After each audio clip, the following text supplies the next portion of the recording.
the leaders in these communities, you know, have sold us out over time. Going forward at this point, is there something we need to spend time on addressing, or do we just continue to do the work and go around them? And then also you have people who have been in positions by us not having self-worth. You know, they get these positions and their egos and, you know, everything that goes into it, they can never step out of that, you know, position, you know, so that we can go ahead and move forward and do the right thing. You know, people just want to be in place for the rest of their lives almost, because that's what solidifies and gives them their validity. So, you know, what can you tell us as far as moving forward at this point about, you know, when we run across these individuals? I think we need to win over the masses of our people. We have to lead by example. Ferguson, very interesting thing happened at Ferguson, Missouri, with the unfortunate killing of Michael Brown.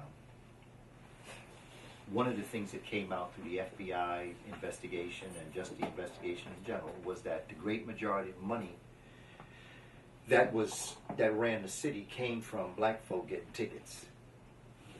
That's traffic tickets really was what funded a lot of the programs in Ferguson, as well as surrounding areas, and also probably in many communities around the country. Black folk are cited to be given tickets, and that's how they made their money. Upon further investigation, they began to realize that the Ferguson, let's just give out a number, let's not say it's exact, but let's say 70% of the population was black. But the great majority of that 70% didn't vote. So therefore, the small minority of Europeans voted white folk into office. That looked out for other Europeans and made black folk pay the price. So what's happening now in Ferguson is that there's a whole different voting rights movement going on. They're going to move them, hopefully, they're going to move them people out. And they're going to put black folk in, and hopefully the people they put in are going to come up from the community that's been fighting all this time. As I look at the political system and as I look at see how it works, one of the things that the organization that's going to move forward has to do is lead by example. And one of the things is the concept of political sophistication, to understand how the political system works. And then to begin to put people in place within your organization that will vie for people to take those positions over. To have a political education class, that you begin teaching the politics of how do you get elected, how do you get the numbers of signatures that you need before your name can even go on the ballot. You know, what is it that you can begin to do as a community to have these meetings with the community to talk about what are the things that you need, what are the things that you're facing, what are the problems that you have, and then to begin to build this coalition, because that's what the Black Panther Party was doing. That, from my recollection, I remember stories being told about how they used to have cases that black folk did not take to judges and the criminal justice system. They asked the Black Panther Party to be the judge, jury, to solve their own problems. So instead of going to other people, they solved their own problems in-house. That's one of the things that scared people to death about what the Black Panther Party was doing. There was such a trust that the community had towards the members of the party that they knew that they would look out for them. They knew that their interest was at heart. Ain't nobody's paying me nothing, nobody's doing anything, but they led by example. And that is how Bobby Seale became mayor of Oakland at some point in his history, because he understood how the system worked. And so we have to learn how the system works. You know, the one thing that we have to realize is that America is not a democracy. It's not a democracy. And we say it every day. When our children put their hand to their heart and say the Pledge of Allegiance, they say, I pledge allegiance to the flag of the United States of America and to the republic for which it stands. It's a republic. And a republic was based on white landowners. That's why all this conversation about, you know, like Trump is getting all the votes, or this one is winning this state, but they're not getting electoral votes. But wait a minute, I thought one person, one vote is what put people in. No, it's the Electoral College. Now they're talking about the Republicans having this thing in Cleveland, where they're going to have a contested thing, where the people who literally have promised themselves to Donald Trump are going to go to somebody else. In fact, they might even pull somebody like Paul Ryan up, who had nothing to do with this election, to run for president. But wait a minute, this is a democracy. And anything that doesn't, no matter how you feel about Donald Trump, if he don't make it, you know there's something wrong. So how is it that if this were a democracy, one person, one vote, the person that gets the most votes becomes president? But that's not how this works. There's a whole nother thing behind all this stuff. That's right. You know what I'm saying? You can see it. But people, Europeans, they're disturbed. They don't see it. They don't understand this. People say about the political process, they say, oh man, well, I don't vote. I don't want to vote. Vote for what? Okay. I'm thinking militarily now. I'm at war with an opponent that will use everything he or she has to destroy me. And I'm ready to go out onto the battlefield.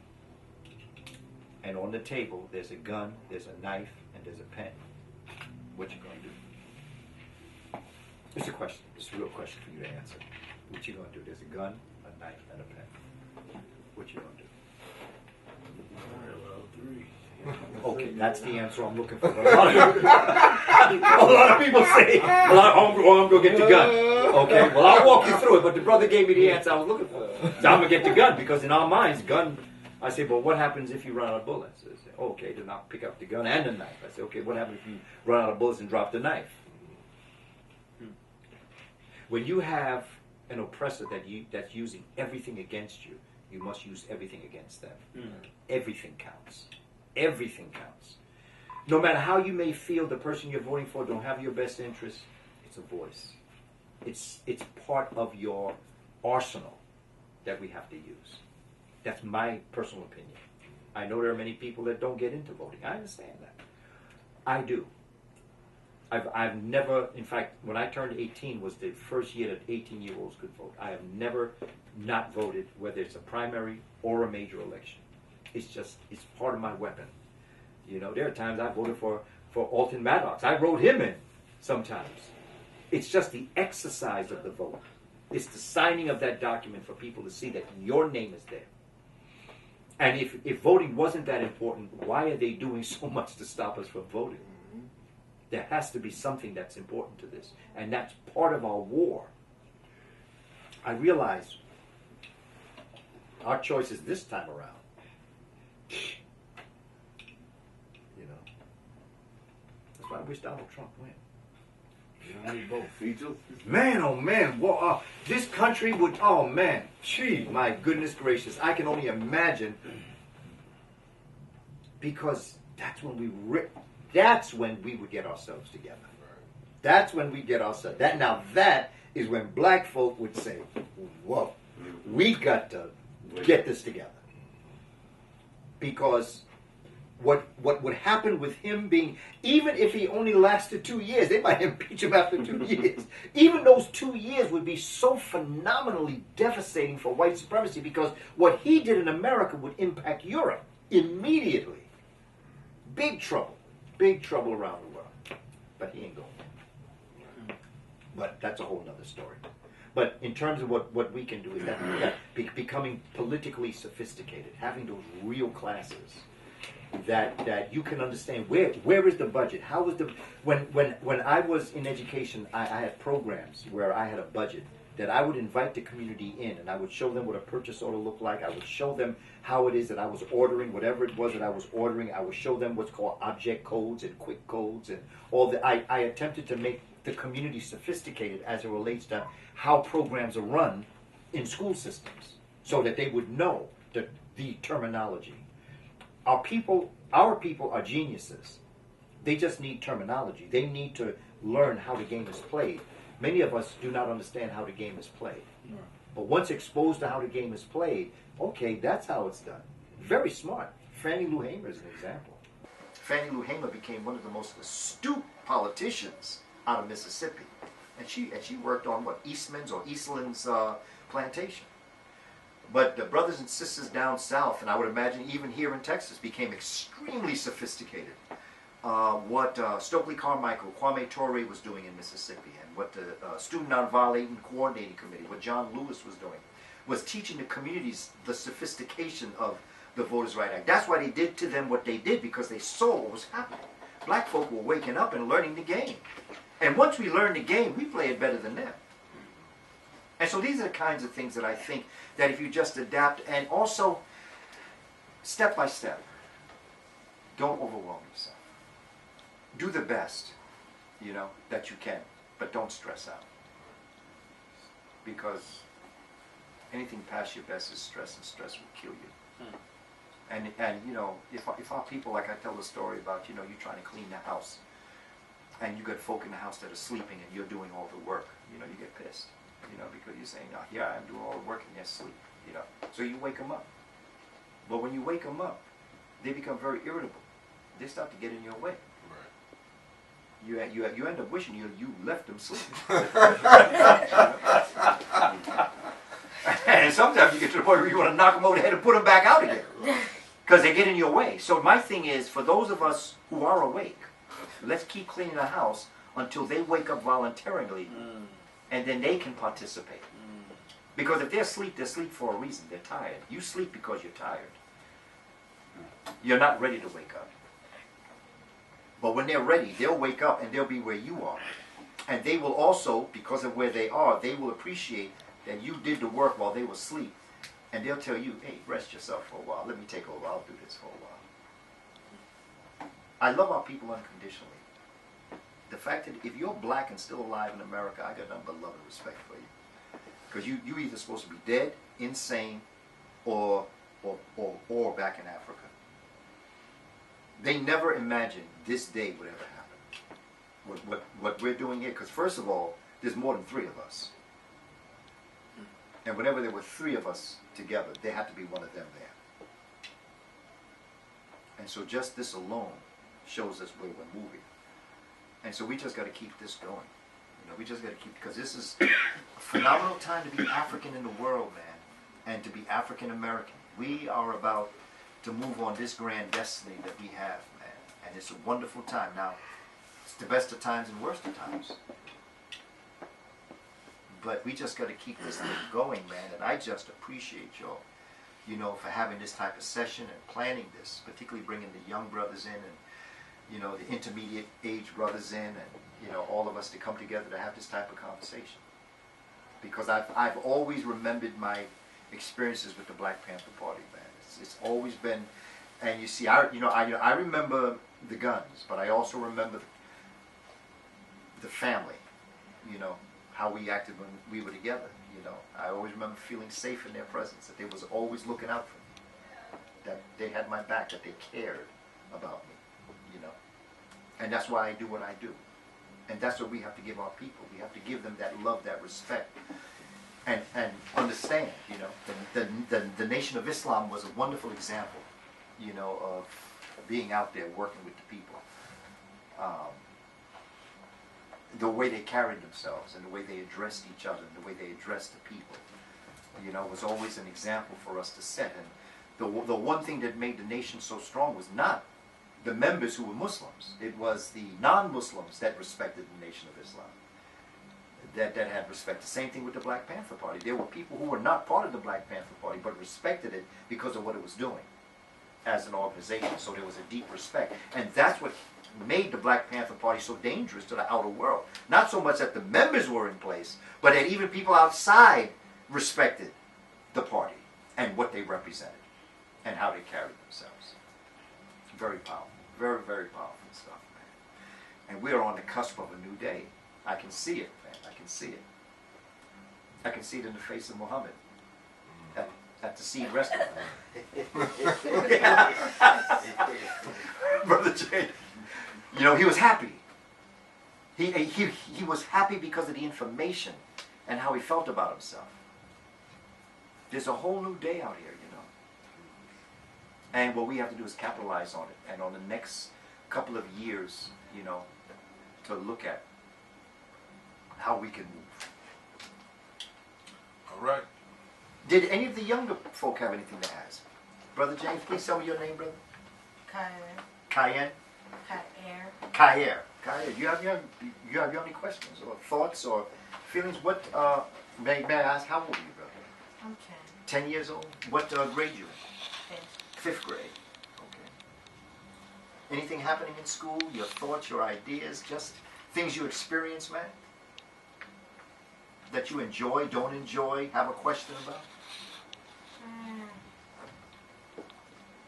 Favorite subject? What do you enjoy in school, man? I enjoy writing.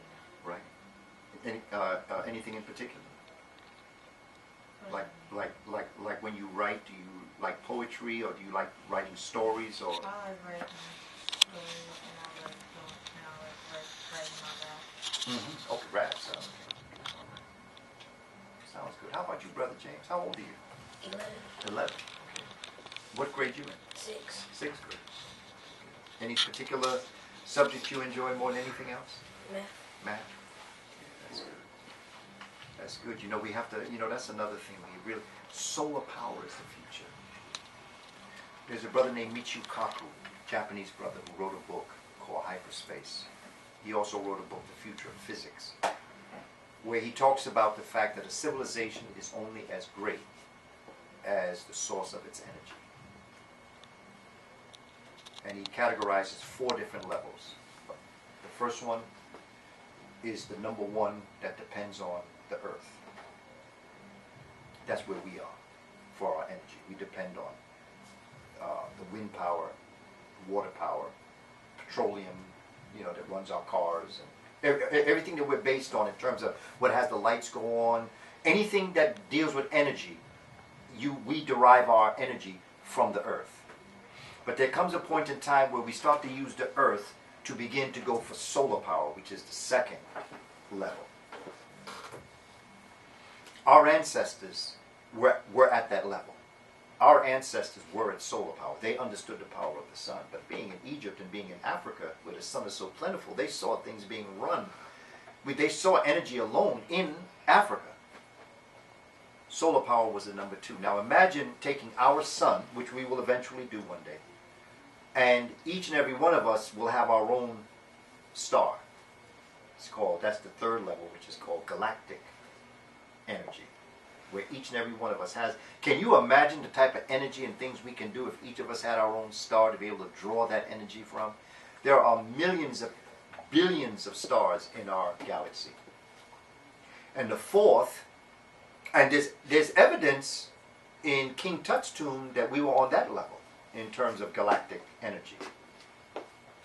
And then the 4th one is cosmic, where we literally there is an energy that runs through the universe that is everywhere at one time and one place.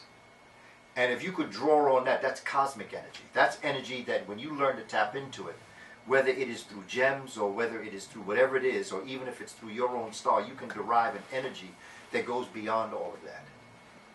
So that we have got to start going into the science, and we have to start to go into the math, and we have to, and I do workshops, on this, because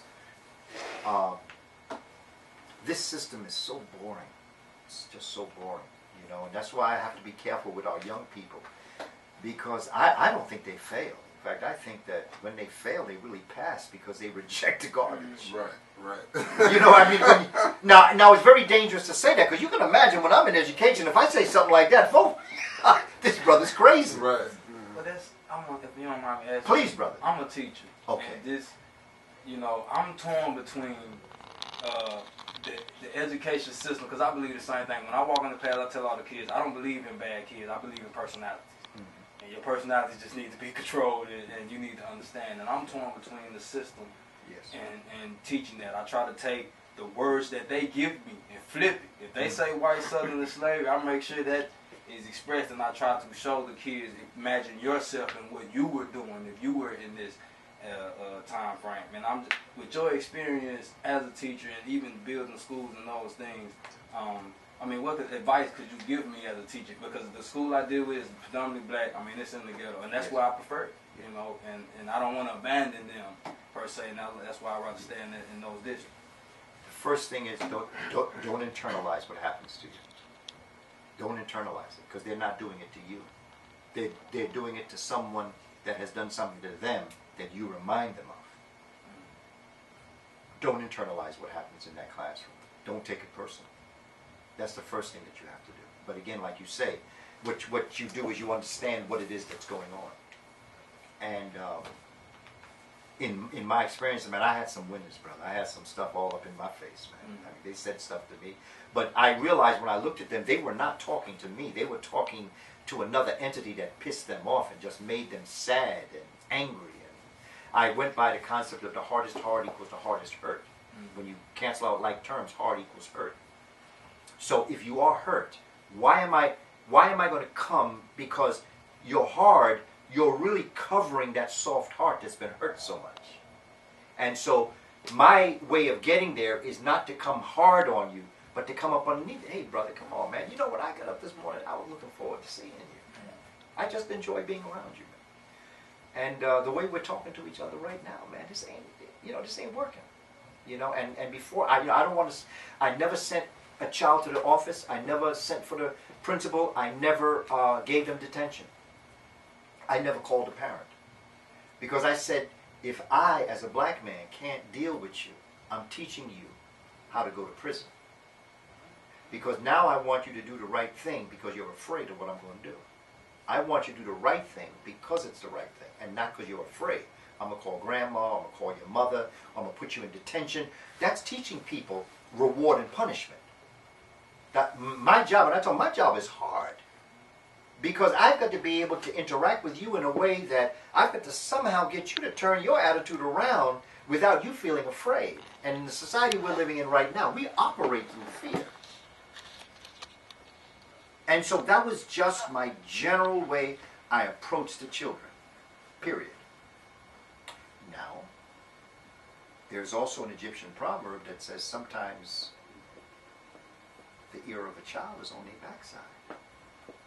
So there were sometimes I had to take some of them brothers into a private room and explain to them, there's no bullies in my class. If anybody going to be a bully, it's going to be me on you. But nobody bullies the children in my class because my class has to feel safe. And if you're going to come in this class and bully them, I'm going to have to do something to you. And I said, just check this out. This is just a sample. And I would give them an offer they couldn't refuse. Because sometimes they have to feel that too. Very few times I ever have to do that. But there are times that we have to do that with our young people. Because they might be so hurt that they become a danger to the other children in the class, and I can't let that happen. I can't sacrifice 29 for one. Right. So there are times, not frequent, and I want to stress, not frequently, but there have been times in my career, I can think of maybe 3 times out of 31 years, that I had to express to this young man, mainly men, you can't come into my class and act like that. I'm in charge. So it's that, but that's the balance of knowing when to do it and what to do it for. And it's always been because there's been a physical threat in my class that endangers the great majority of the children. But for the most part, it was done the way in which I've expressed it to you. And the reality is that we have to create our own way of educating our children for them to become, because the other piece that I tell them is that you've got to understand that what you're going through is a game. It's a game, and you got to learn the rules to the game. Okay, and this is how this works. Okay, so I'm teaching social studies to the children, 8th grade social studies, right? And I'm teaching them about George Washington and all the rest of his own nonsense that I got to teach them. And so they're saying, brother, calm this stuff. Right. I said, it's boring. I said, man, this is boring, man. I said, this is boring. This is boring. I said, okay, you multiply that by 10. That's how bored I am teaching this. You got to play this game, and I'm going to show you how to do it. So what I used to do is where they had the chapter summary, I used to read the chapter summary and have them copy that in their notes. And I said, that's what you need to know for the test you're going to have at the end of the week. I said, you're right, man. And they used to say, damn, Brother Kaba did. I wouldn't expect Brother Kaba to say that. You're right, it's boring. And it's lies. But this is a game. You got to play the game. I got to play the game. I'm here to teach this nonsense to you, and you're here to learn this nonsense and give it back to me on a test so I can pass you, so you can move on to become the person you were born to be, so you don't have to worry about this no more. And that was my conversation with him. Another thing is, I never asked brothers to take their hats off in my class. 1/3 of all the discipline problems comes from brothers with hats on their head. And I used to tell them, look, let me tell you something. Here's a couple rules. Number one, you can keep your hat on, but if you see the principal at the door, you got to take it off. And let me know that the principal's at the door. Okay, this is the game that we used to play. I used to tell them this. And they'd say, yo, Brother Kaba, something else. I say, look, I'm being real with you. I've been there and I know what this game is. I've learned how to do it in a way that it's going to help you through the process. And I said, when you leave class, you've got to take the hat off. And I say, here's why you can't wear a hat. Simple, because this society says that men take hats off indoors and women do not have to take hats. They say, well, why doesn't Ahine have to take her hat off? Because that's the social custom. That's just the game that we're playing. Come on, you know. I don't care. You keep your hat on. If I told you having your hat on in the classroom would make you sick or would give you a head cold, then I'd say, okay, you got to take it off. But there's no fundamental reason, because there are some cultures where men keep the hat on and women take it off, like Jewish. They have to, in the Catholic Church, you know, girls used to have to put something on their head, a doily of some kind. So socially, there's no reason why I'm telling you to take the hat off, except it's the custom in America that you take your hat off. This is just a game we're playing. And as long as you're in my class, I don't care. I don't care if you have your hat on. In fact, I like your hat. But you got to understand the game, man. And if you don't understand the game, you play basketball. You don't play according to baseball rules when you play basketball. You go along with basketball rules. Well, we're in school. You go along with these rules. Play the game. Get out of here. Get out of here so you can do what you got to do. But get out of here, because you're only going to get yourself in a situation. And I tell you, you know, them students looked out for me. They really did. Because I'd be in something, because they used to always like me to tell them stories. You know, this is where I get all my stories from. And they used to like me to tell them stories. And I mean, I would tell them all sorts of stories, from back in the day to, you know, teaching in Rikers Island to all sorts of things. They just wanted to hear these stories. And somehow or other, I would always find a way to take my story and lead it into what I was going to teach for the day. I used to always find, I used to use it as my springboard to get into the class. And I used to just get into these things, and all of a sudden, the students would see somebody at the door ready to come in. They would change the subject. And I would look at them wondering, you know, but then I would play into it, and all of a sudden, there's the principal or the assistant principal at the door. They knew that if they walked in on me talking the way I was talking, that they would put me in check. So what the students were doing was looking out for me to make sure I didn't get in trouble. And so they would change the subject. While I'm talking to them about something, they would change the subject. I would play into it. The people would walk in, and they would come in with me teaching them standards. Something dealing with the standards. Because the children understood. You know, Brother Kaba was with us. You know, he dropped the truth on us. You know, he told us what had to happen. And so every day when they come in, they would dutifully have their notebook out. They would copy the chapter summary in there and the chapter questions, answer it, and then we get into a topic like the lies of George Washington. Forget that cherry tree. He held over 300 Africans against their will. That's what you need to know about George Washington. And so we would kick it. We'd kick it about Thomas Jefferson. We would get into Ben Franklin. You know, Ben Franklin, if Ben Franklin were alive today, he'd be in prison for spousal abuse. He sired over 80 children and died of syphilis. Ben Franklin. We got to go for real now. Yeah. All right, good session. We appreciate it, Dr. Oh, man, no doubt.